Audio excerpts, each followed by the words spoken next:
جمعې په ورځ یو وخت دی چې کله یو مسلمان په دې کې ولاړي الله ته دعاګانې غواړي او بیا د الله نه څه چیز غواړي وهو قائم ولاړ دی یصلي لمونځ کوي یسأل الله تعالی شیئا د الله نه څه غواړي الا اعطاه ایاه مګر الله به وله ورکوي چې څه شی هم د الله نه غواړي دغه وخت کې نو الله به ورله ورکوي ابو هريره رضی الله عنه وی واشار بيده يقللها او پیغمبر صلی الله علیه وسلم په خپل لاس سره اشاره وکړه چې دغه ساعت مختصر دی دغه وخت څه دی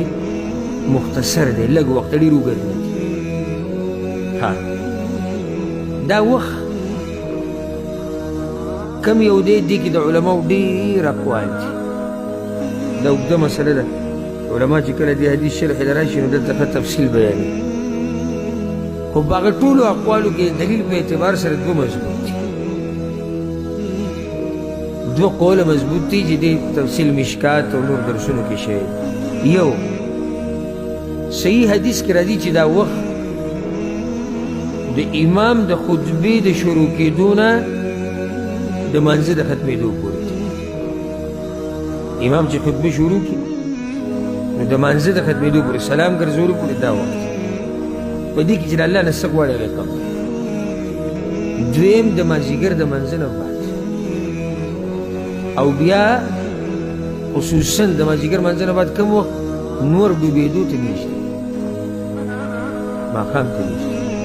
دا دوه وختونه دې باره کې صحیح روایت راغلي دې وختونو کې چې د الله نه څه غواړي الله یې درکوي دا وهو قائم یصلي دی ولاړې لمونځ کوي سړی وایي چې لازم به دا سړی ولاړې لمونځ وکړي نه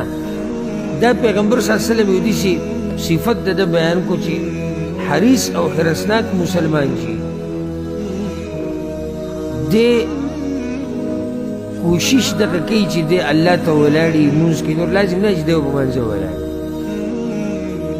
او خصوصا په هغې یو دلیل دا دی چې د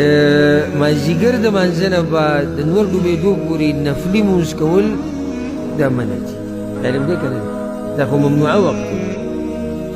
نو وهو قائم یصلي یو معنی دام دی چې دی ولاړي یصلي دعاګانې غواړي دا صلات په عربي کې دعا ته دی ولاړي او څه کوي دعاګانې غواړي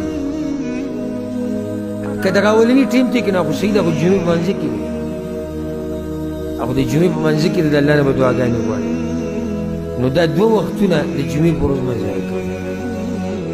ډېر قیمتي وختونه دي په دې کې چې د الله نه څه غواړي پیغمبر صلی الله علیه وسلم وایي الله یې درکوي